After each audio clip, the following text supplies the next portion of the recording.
ما محمدو نمیشناسیم. صلی الله علیه و آله. اون سلطان دو جهانه. خیلی پول داره؟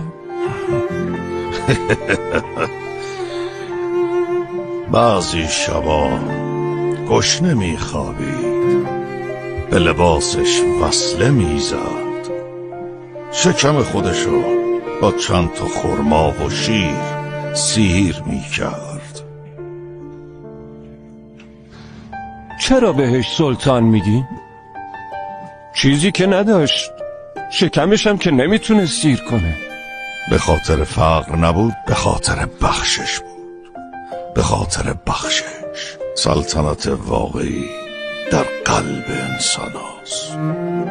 سلطان واقعی به قلب ها حکومت می کند.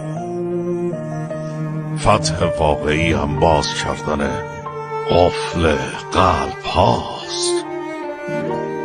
اون چنین سلطانی بود، مهربان بود. اون خوشقلب بود، نگران امتش بود.